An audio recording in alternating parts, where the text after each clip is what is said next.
Les saltiques, ou araignées sauteuses, sont d'incroyables petites araignées. Elles font partie d'une très grande famille qu'on appelle les salticidés et on en trouve quasiment partout sur la planète, mais une espèce a plus particulièrement séduit l'être humain. C'est la Phidippus regius, originaire d'Amérique du Nord. Il y a plusieurs raisons à ça. Déjà, avec sa taille d'environ 2 cm à l'âge adulte, elle fait partie des plus grandes saltiques du monde, et ensuite c'est une araignée qui est relativement facile à élever. Cela dit, il y a quand même quelques trucs à savoir pour la maintenir dans de bonnes conditions, et on va voir tout ça ensemble.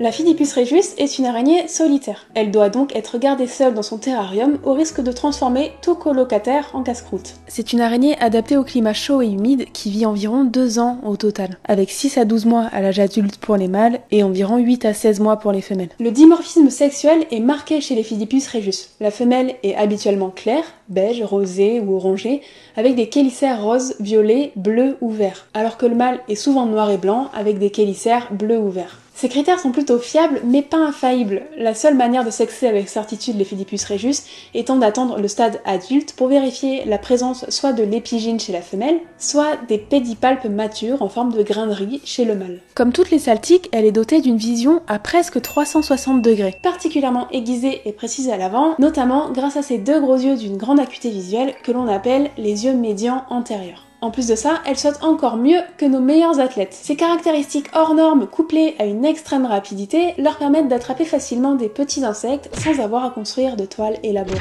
Elles en tissent quand même, mais uniquement pour s'assurer pendant les sauts, aider leur déplacement ou s'abriquer un nid pour dormir et faire leur mue. Malgré sa taille relativement grande, la Phidippus regius reste dans ce vaste monde une petite araignée, et donc une proie facile pour beaucoup d'autres animaux. Elle explore donc son environnement avec prudence, essentiellement pour rechercher des proies ou un partenaire quand la période est venue, et le reste du temps, elle préférera le confort et la sécurité de son petit nid douillet.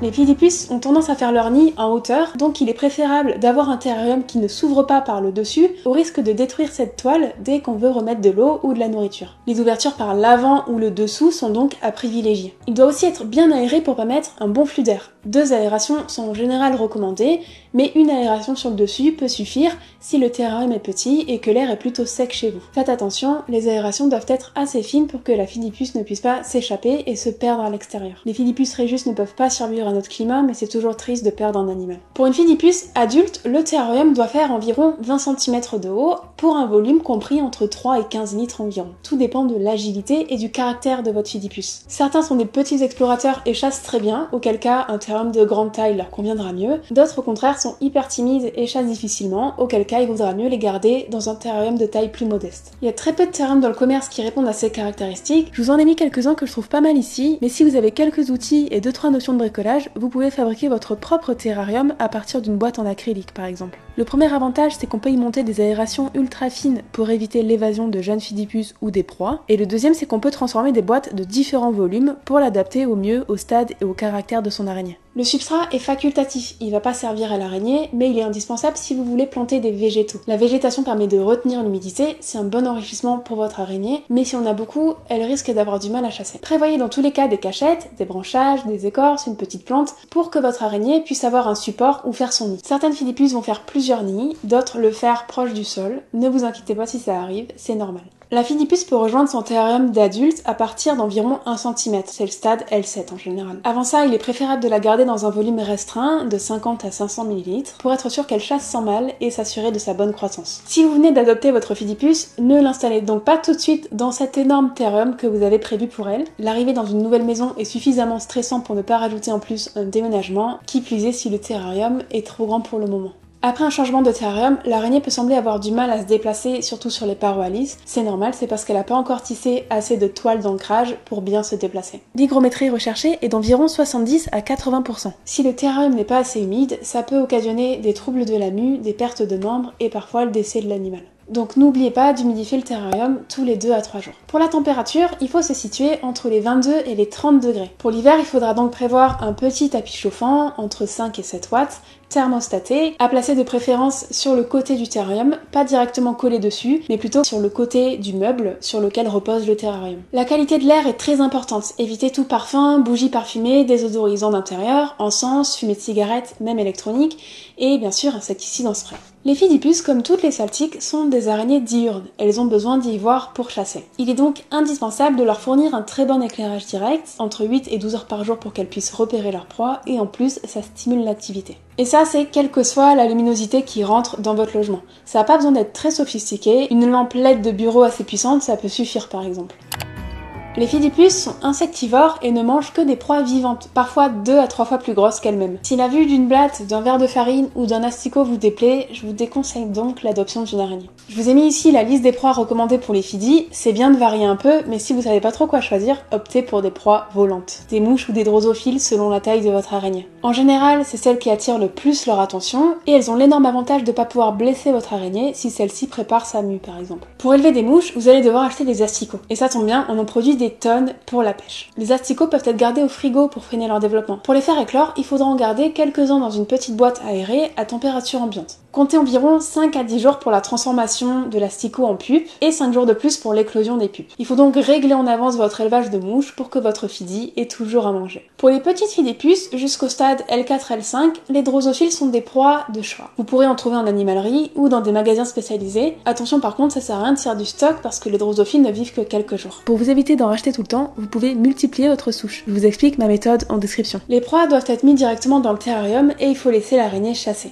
Évitez de la nourrir à la pince si c'est pas nécessaire, c'est-à-dire si elle n'est pas malade, âgée ou blessée, parce que c'est leur nature de chasser leur proie et c'est un très bon enrichissement. L'araignée envenime ses proies avant d'en aspirer le contenu, donc vous n'allez pas forcément voir de grignotage sur les proies, mais pour autant, ça veut pas dire qu'elles n'ont pas été consommées. En termes de fréquence, plus votre araignée est jeune, plus il faudra la nourrir souvent, jusqu'à tous les jours pour les stades L1, L2 et L3, tous les 7 à 14 jours pour un adulte, en se fiant toujours à la taille de l'abdomen. Si l'abdomen est distendu, il n'y a pas besoin de nourrir votre Fidipus tout de suite, faut la laisser maigrir un petit peu, et s'il est vraiment très distendu, diminuez la taille des proies, ou la fréquence de nourrissage, parce que le surnourrissage peut être dangereux pour elles en cas de chute, et ça réduit leur espérance de vie. Si l'abdomen est à peu près aussi large que la tête, votre Fidipus a sûrement faim, vous pouvez donc la nourrir. Si l'abdomen est plus petit que la tête, votre Fidipus est affamé. Nourrissez-la et augmentez la fréquence de nourrissage dans le futur. Les mâles adultes mangent moins fréquemment que les femelles, vous inquiétez pas, si votre mâle est donc plutôt mince. Si votre araignée ne mange pas depuis un moment et qu'elle n'est pas en mue, vous pouvez augmenter la lumière et la température pour la stimuler.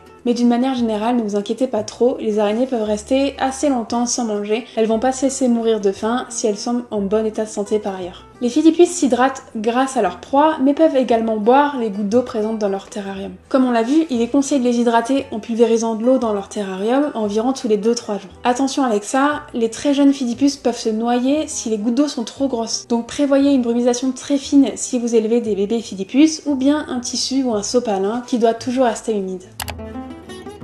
Maintenant qu'on a tout préparé pour elle, où est-ce qu'on peut trouver une Fidipus regius? Chez un éleveur ou un particulier. L'espèce Fidipus regius est libre de détention, non menacée, très bien adaptée à la vie en captivité et élevée dans ce but depuis des dizaines d'années. On connaît tout sur elle et les accouplements donnent des centaines d'individus pour lesquels les propriétaires seront heureux de trouver une bonne famille. Selon moi, il faut attendre au moins le stade L4 pour que la Fidipus puisse être autonome et en âge d'être adoptée. Personnellement, je préfère le stade L6 avant de les proposer à l'adoption, soit environ 2 mois après leur naissance. Parce qu'à ce stade, l'araignée est beaucoup plus mature et développée, elle mange les mêmes proies que les Fidipus adultes, et en plus, on commence à pouvoir les sexer sans trop se tromper. En faisant des recherches, vous trouverez peut-être des dénominations comme Bahamas ou Blue Mountain. Il s'agit de la localité. La plus fréquente est Floride. D'ailleurs, souvent, quand il n'y a pas de précision, ça veut tacitement dire Floride. Les localités ne changent pas grand chose à l'entretien, c'est surtout le phénotype qui va changer, c'est-à-dire l'aspect visuel de l'araignée. Mais si vous voulez être sûr de faire les choses bien, essayez de vous rapprocher le plus possible des températures et de l'humidité moyenne de l'endroit d'où vient la souche. Même si le genre Fidipus est absent en Europe, il y a environ 160 espèces de la famille Salticide en France, donc vous allez en croiser. Et vous allez peut-être être tenté. Mais il faut savoir plusieurs choses. Toutes les saltiques ne sont pas adaptées à la vie en captivité. Si vous en capturez une, même en parvenant à identifier l'espèce correctement, et que vous avez l'impression de tout faire bien, elle pourra pas forcément survivre avec vous. Et même si c'est le cas, vous la privez à coup sûr de terminer son cycle, c'est-à-dire de se reproduire. Plus de 10% des araignées françaises sont menacées aujourd'hui, et ce chiffre est sous-évalué par manque de données. Donc même avec les meilleures intentions du monde, ne capturez pas d'araignées dehors, c'est vraiment pas le but.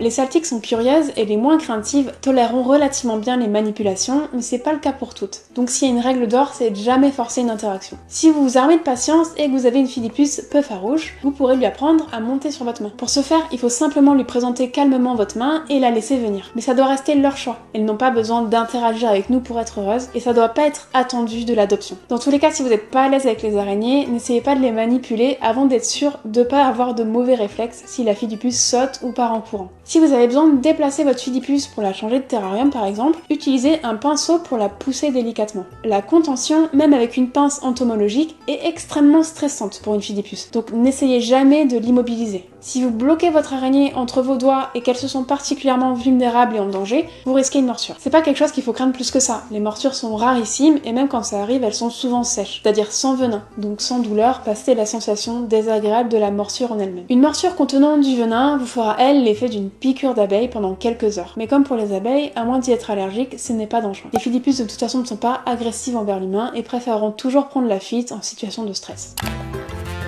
Si votre Philippus a tissé un nid assez dense et qu'elle veut plus en sortir même pour manger, elle est probablement en train de muer. Ça peut prendre quelques heures pour une très jeune, à quelques semaines pour une adulte, avant qu'elle ressorte de son cocon et se nourrisse à nouveau. Vous pouvez proposer des drosophiles ou des mouches pendant cette période, mais ne vous inquiétez pas si elle s'y intéresse pas. Et même si vous avez l'impression que ça dure longtemps, n'essayez pas de la sortir, elle sait ce qu'elle fait, et vous risqueriez de la blesser. Avant de vous lancer dans la reproduction, sachez que les Philippus se reproduisent à raison de 100 à 250 petits environ, répartis en moyenne dans 2 à 5 cocons, pondus à 1 à 2 mois d'intervalle. Donc à moins que vous ayez cette quantité d'adoptants potentiels et beaucoup de temps à consacrer à l'élevage de bébés araignées pas forcément dégourdis et à tendance cannibale, je vous conseille pas trop la reproduction. Si toutefois ça vous intéresse, il faudra attendre au moins 2 semaines après la dernière mue, donc l'âge adulte, avant de placer classiquement le mâle dans le terrarium de la femelle, ou dans un terrain neutre. L'important c'est de les avoir tous les deux très bien nourris. Si la femelle est séduite par le message codé envoyé par les pattes levées du mâle pendant la parade nuptiale et qu'elle l'a pas déjà transformé en goûter, elle le laissera approcher et placer ses pédipalpes sur son épigine. Après 5 à 10 minutes, le couple se sépare et chacun doit retourner à son terrarium avant que l'un d'entre eux ne change d'habit sur la nature non comestible de son partenaire. Si la fécondation a été couronnée de succès, votre femelle pondra un cocon rempli d'œufs quelques semaines plus tard, coiffé d'un deuxième cocon pour elle-même dans lequel elle s'enfermera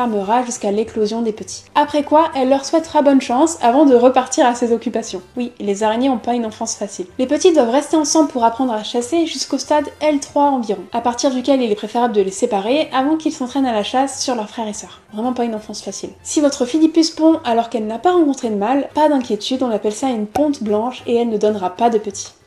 Voilà, avec tout ça, vous êtes parés pour adopter votre première Philippus regius. En tout cas, j'espère que ce tuto vous aura aidé à y voir plus clair. N'hésitez pas à me le dire en commentaire si c'est le cas et à vous abonner pour pas rater les prochaines vidéos sur les petites bêtes. Merci beaucoup pour votre soutien, c'était Jessica et je vous dis à très bientôt.